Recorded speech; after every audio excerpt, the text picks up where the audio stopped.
Lauren, later, right after I think Trump won, and we had the women's marches and the pink hats, and a lot of people were like, well, what does that really mean? Oh, it meant a lot at the midterms. It meant a lot in terms of women turning out the vote. But I don't see that right now. What's going on, do you think?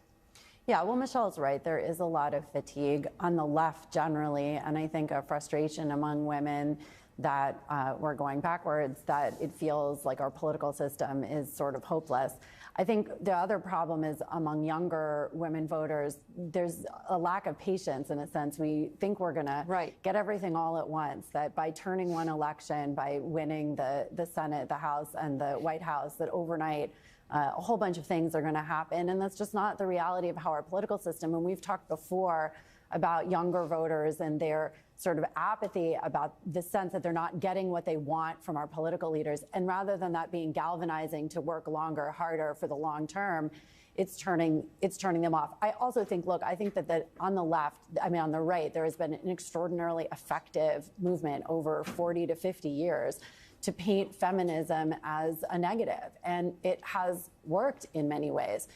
It has always been a complicated term. It's been one that has been controversial, but that's partially because, as you see, especially now, we've talked about before on the right, this sort of rising tide of autocracy is also tied to a rising tide of misogyny. The Southern Poverty Law Center just had a poll about this.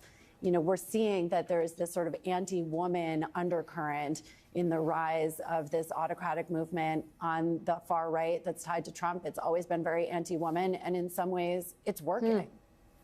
And so, Michelle, but Lauren, later, just to close real quick, I mean, with All In Together, what are you seeing? How are women? Is anything galvanizing them, especially younger women, or are they feeling defeated?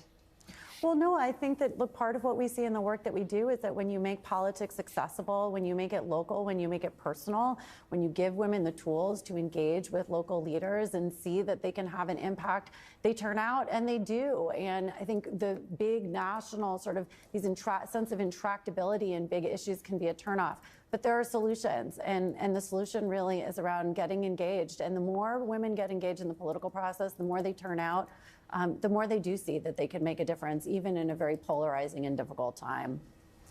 Co-founder and CEO of All In Together, Lauren Leader, and New York Times columnist Michelle Goldberg. Thank you both very much for being on the show this morning. It is the top of the hour.